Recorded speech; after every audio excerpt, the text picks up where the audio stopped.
government of India and the death of Mr. Nijjar. Do you agree with that assessment? And finally, what is the government doing to hold India accountable for the death of Mr. Nijjar?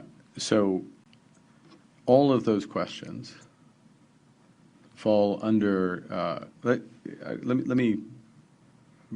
all those questions fall under the same rubric, which is there is a process underway this is a criminal procedure. There's a process underway. And my job at this point, with respect to that process, is to make sure that I do not say anything that prejudices the prospect of justice being served. So in that context, I can't comment on the specific aspect, those three aspects of your question. And I hope you'll appreciate that what is important here is that justice is served and that the immense resources that are put in place in order to ensure that justice is served run their course. Thanks. Next Thank question. you. Morning, Prime Minister. Good morning. Stephanie Taylor, National Post. You have outlined what steps Canada is doing to protect citizens from foreign interference and in transnational repression, but a lot of confusion exists, including within your own cabinet, about what Canada thinks India is doing. So I'm hoping that you can clarify in a yes or no way. Do you agree with your own government official, yes or no, who suggested India is no longer actively interfering in Canada's democratic process and that Indian agents are no longer involved in murders and extortions within Canada? Yes or no? Well, I'm not sure that's an exact quote. That is what he suggested. That's not a quote. I can read the quote. I think, we can debate whether you had a discussion that was not for quotation, but if you want to read a quote from something that's not for quotation. These are the words I would use, and it's important. I would not use those words, okay, first point. Secondly, our approach, as I said in response to the first question, is one of, apologies, the second question, is one of vigilance and engagement. And we have made progress, but regardless of the progress that has been made, it is our responsibility to have both aspects. First and foremost, to be vigilant. Okay, vigilant in terms of tightening the laws, vigilant ensuring that we have the right resources at the security level, at the police level in terms of the coordination, vigilant in ensuring that those resources are active, vigilant in ensuring that we are using all sources of intelligence to direct resources to protect Canadians. And then alongside that, to be engaged with countries so that if and when there are issues or even a sense of issues that we are raising them, engagement at the level of national security, engagement at the level of defense, engagement at the level of police, engagement at the political level.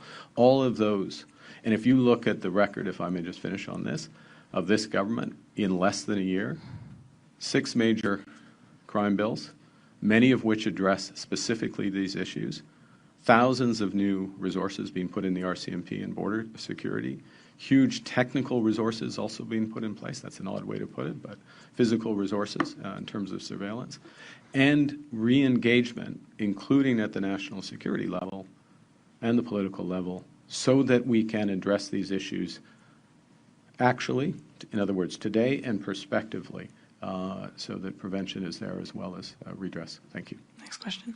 Abigail Beeman, CTV News. I still have not heard a clear answer as to whether you believe India is still actively involved in foreign interference, and if you would not use those words of the government official, will there be consequences for that official?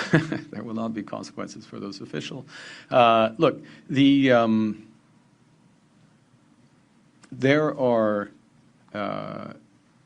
in terms of vigilance and monitoring, which we do actively and on which I receive regular briefings. There are aspects of those briefings that I can't share in public, and I'm not going to betray them.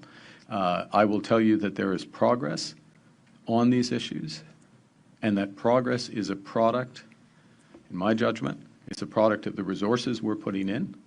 It's a product of the clarity of our position. We will not tolerate foreign interference, transnational repression by anyone, and I stress by anyone. There's a wide range of countries who make these efforts from time to time. And we will call it out and we will engage with it in a way that is as effective as possible to protect Canadians, and that's what we're doing. Next question. Alex Ballingall with the Toronto Star. In your Davos speech, you said that one of Canada's principles and the principal aspects of our foreign policy is the prohibition of the use of force that's not consistent with the UN Charter. Now you're saying, albeit regretfully, we've supported this action despite the lack of engagement with the United Nations. So it seems like there's a potential, or it seems like there is a contradiction in those two things. So can you explain how we arrive at that position? Well, there's a few things, Alex. What I also said in the Davos speech and said today, and this is core, is we take the world as it is, not as we wish it to be.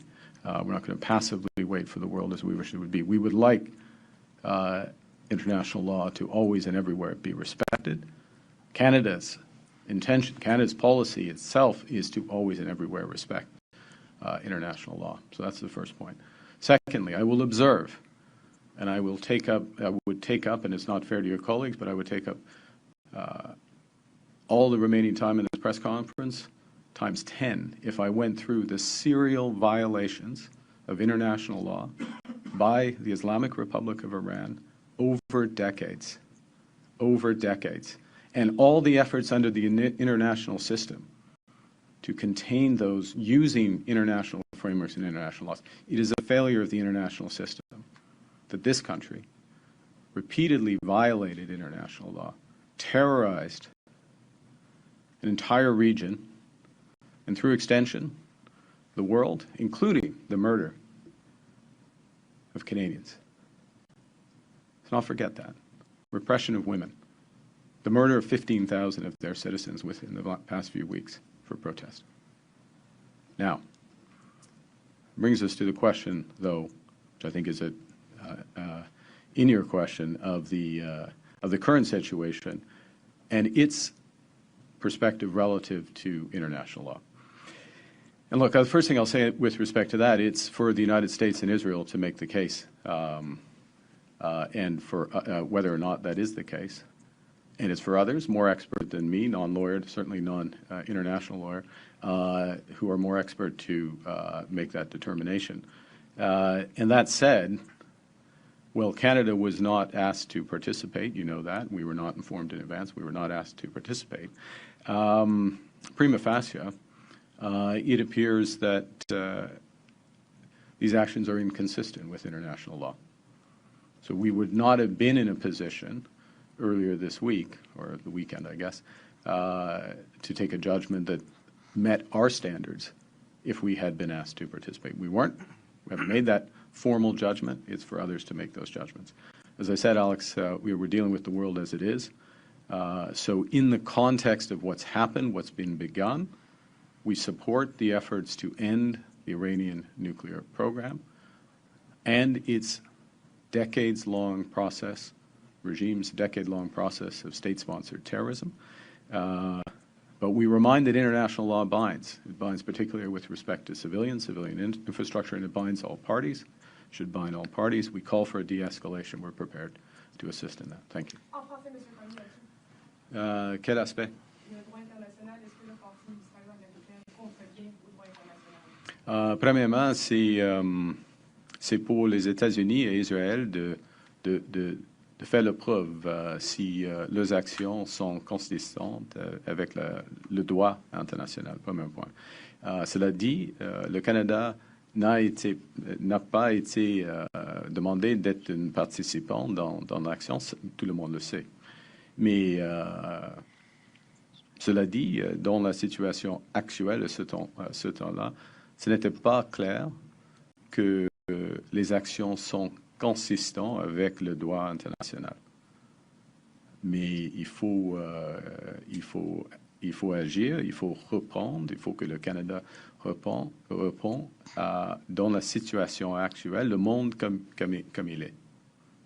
Et dans ce contexte, on soutient les efforts d'arrêter le programme nucléaire d'Iran et la capacité de promulguer le terrorisme à travers le Moyen-Orient et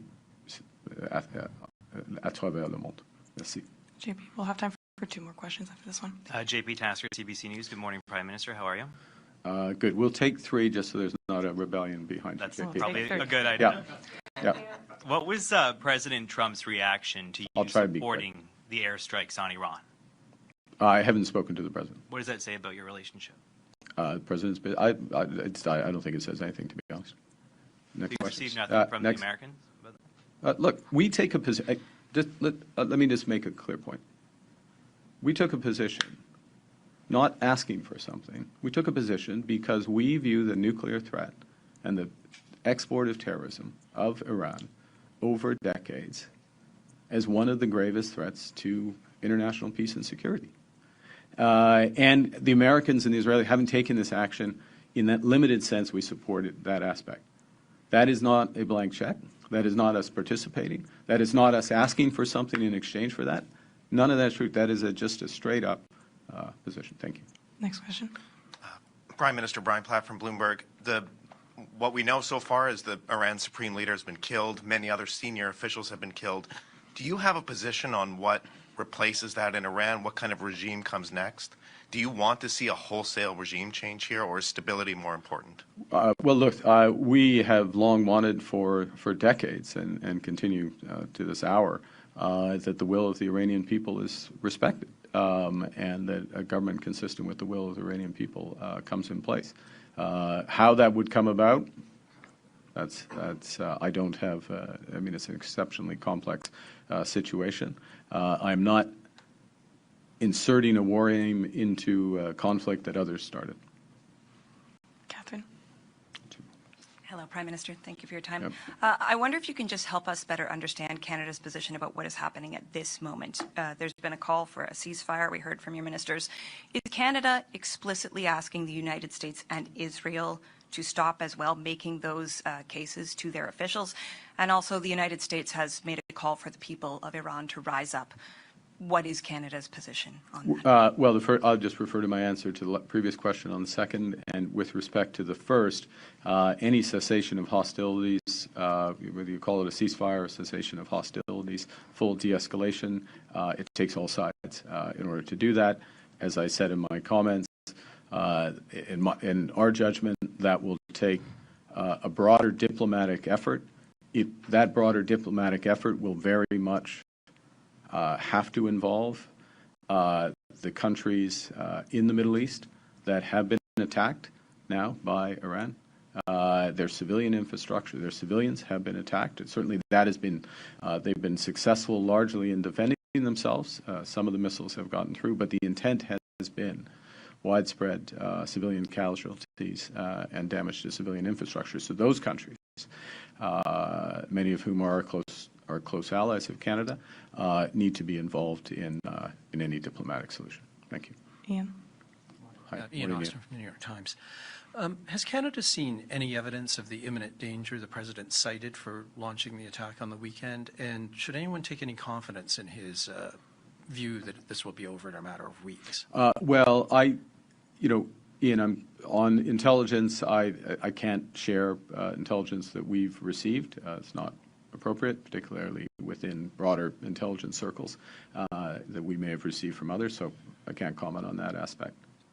We've got one last question. And the timing, the president's, president's forecast that this will all be done in a matter of weeks. I won't speculate on it. What I would say is that, in our view, that the efforts should begin now to de-escalate the situation. And Ian, as I referenced in my previous answer, that needs to involve broader parties than just the United States, Israel, and Iran. We'll do a last question to Ilya. Prime Minister, Ilya Grudner, Financial Times. Do you see this war as a war of choice or a war of necessity? In particular, we had the President saying that the nuclear program was obliterated earlier this year. Now you're saying it was an imminent threat. So we're trying to... I didn't say imminent threat. Well, is it a threat or it wasn't a threat?